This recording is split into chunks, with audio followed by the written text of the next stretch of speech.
You see her every day. She's there watching you, observing your every move. But no matter how close she gets, she'll never reach out. Why? Because she's not real. She's fate. And today, we're diving deep into what that means for your life, your choices, and your peace of mind. This isn't just a story. It's a stoic reflection that might change how you see everything. Let me ask you something. Have you ever felt like life is just happening to you? Like no matter how hard you try, things don't go your way. You work, you plan, you hustle, but it feels like there's this invisible force, this her watching you, judging you, maybe even laughing at you. But here's the thing. Stoicism teaches us that this force isn't your enemy. It's not even something you need to fight. It's just life. And today we're going to explore how to stop chasing it, stop fearing it, and start living with it. Here's the problem. We spend so much of our lives trying to control the uncontrollable. We want the perfect job, the perfect relationship, the perfect body, the perfect life. And when we don't get it, we feel like failures. We feel like fate is against us. But what if I told you that the real failure isn't in not getting what you want? It's in not understanding what you can control. Stoicism teaches us that the only thing we truly control is our mind, our thoughts, our reactions, our choices. Everything else, that's up to her. And she's not going to reach out to you. She's not going to explain herself. She's just going to keep watching. So the challenge is this. How do you live a life of meaning and purpose when so much of it is out of your hands? 1. The illusion of control. Let's start with the illusion of control. We all like to think we're in charge of our lives. We make plans, set goals, and work hard to achieve them. But here's the truth. Life doesn't always go according to plan. Take the story of Alex for example. Alex was a perfectionist. He had a 5-year plan, a 10-year plan, and even a backup plan for his backup plan. He believed that if he worked hard enough, he could control every aspect of his life. And for a while, it seemed to work. He got the job, the house, the car, everything he thought he wanted. But then the unexpected happened. His company downsized and he lost his job. His savings dried up. His relationship fell apart. And just like that, the life he had built, the life he thought he controlled was gone.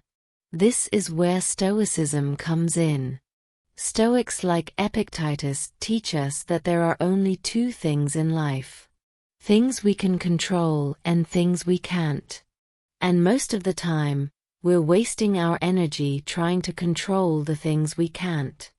You can't control the economy. You can't control other people's actions. You can't control whether it rains on your wedding day or if your flight gets delayed. But what you can control is how you respond to these things. You can control your thoughts, your emotions, your actions. So the next time life throws you a curveball, ask yourself, is this within my control? If it is, take action. If it's not, let it go. Because the sooner you stop trying to control everything, the sooner you'll find peace. 2. Amoroti. Love your fate. Now, let's talk about amoroti. The idea of loving your fate.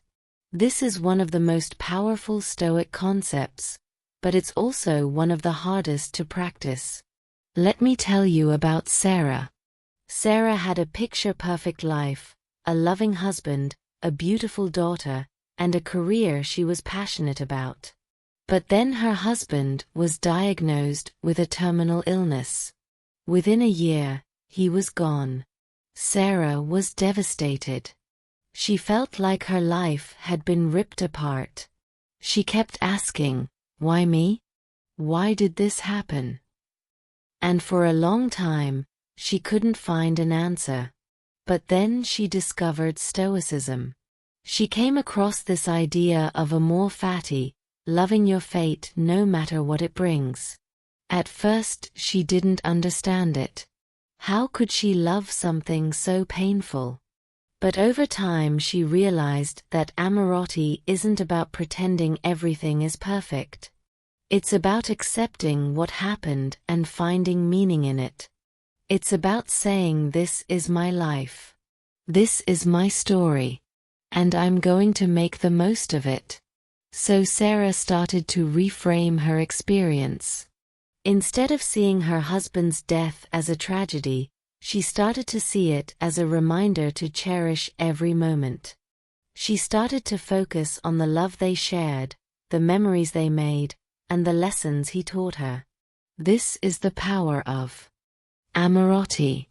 It's not about giving up or resigning yourself to suffering. It's about facing reality with courage and finding peace in the midst of pain. As Marcus Aurelius said, accept the things to which fate binds you and love the people with whom fate brings you together. So the next time life throws you a curveball, don't fight it. Don't resist it. Accept it. Embrace it and find the meaning in it, because that's where true strength lies. 3. The power of perspective. Perspective is everything. The way you see the world shapes how you experience it. And this is where Stoicism gets really interesting. Let me tell you about Marcus, a soldier stationed in a war zone. Every day, Marcus faced the possibility of death. At first, he was terrified. He couldn't sleep. He couldn't eat. He was constantly on edge, waiting for the next attack. But then he came across a quote from Seneca. "We suffer more often in imagination than in reality." And it hit him like a ton of bricks. He realized that most of his fear wasn't coming from the actual danger. It was coming from his thoughts about the danger. He was imagining the worst-case scenario and it was paralyzing him. So Marcus decided to change his perspective. Instead of focusing on what could go wrong, he started focusing on what he could control. He trained harder. He bonded with his fellow soldiers. And he reminded himself that fear was just a thought, a story he was telling himself. And you know what happened? The fear didn't go away completely, but it lost its power over him. He was able to do his job, protect his team, and even find moments of joy in the midst of chaos. This is the power of perspective. It's not about pretending everything is fine. It's about choosing how you see your situation. It's about reframing challenges as opportunities, obstacles as lessons, and fear as a call to courage. So the next time you're facing a difficult situation, ask yourself, how can I see this differently? What's the opportunity here? Because the way you see the world changes the way you experience it. 4. Detachment leads to freedom. Detachment is one of the most radical Stoic ideas and one of the most liberating. It's about letting go of everything you think you need to be happy. Let me tell you about Zeno, the founder of Stoicism. Zeno was a wealthy merchant who lost everything in a shipwreck.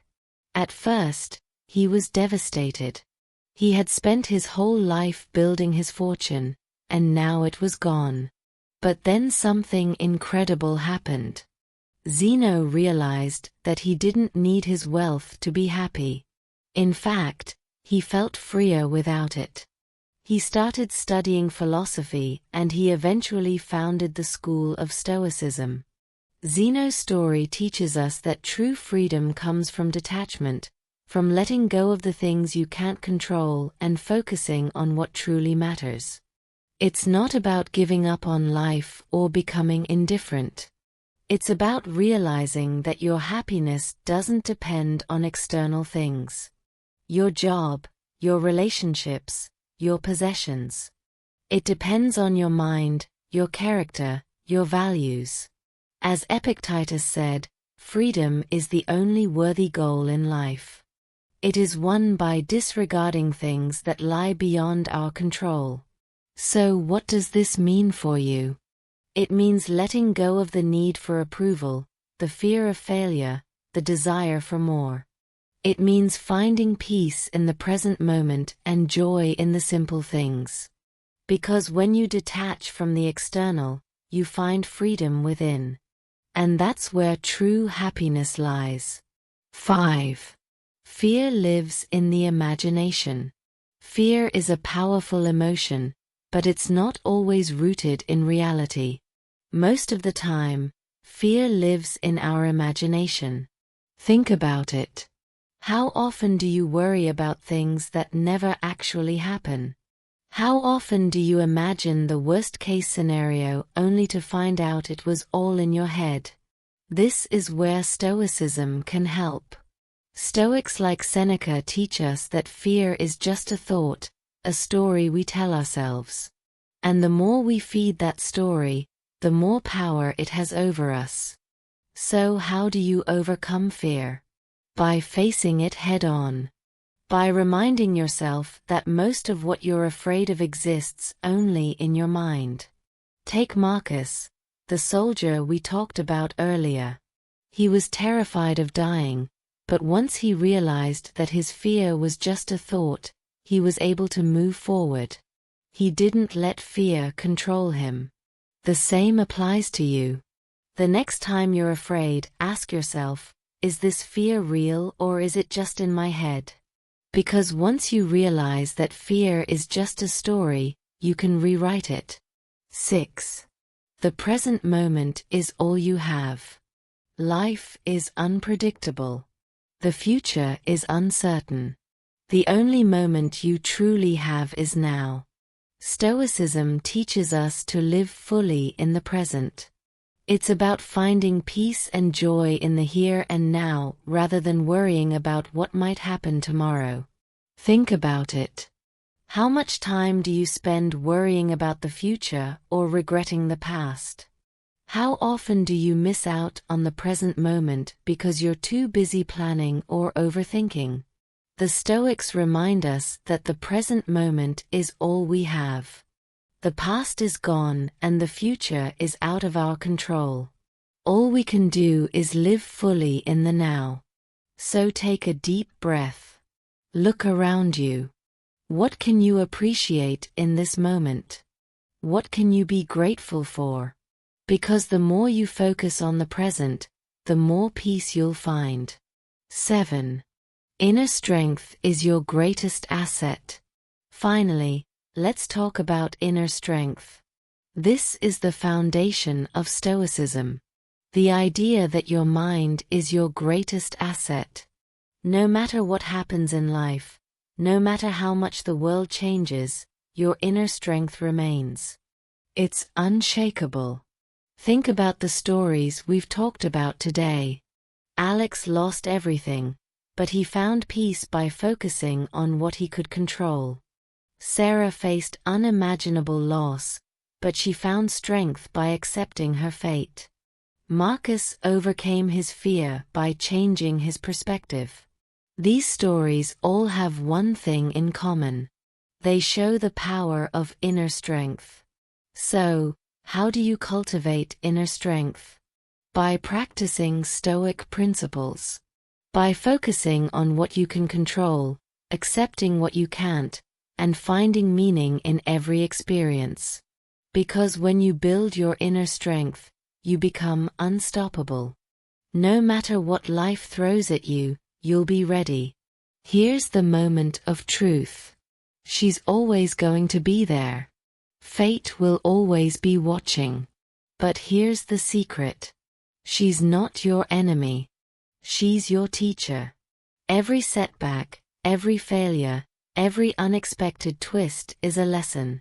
And the sooner you stop trying to control her, the sooner you'll find the peace you've been searching for. Because the real power isn't in changing the world around you. It's in changing the world within you. So what's the takeaway? Life is unpredictable. Fate is unpredictable. But your mind, that's yours. Your thoughts, your reactions, your choices, those are the things you can control. And when you focus on those, you stop chasing her. You stop fearing her. You start living with her. And that's when you find true freedom. If this resonated with you, hit that subscribe button. Let's keep exploring life's biggest questions together. Music.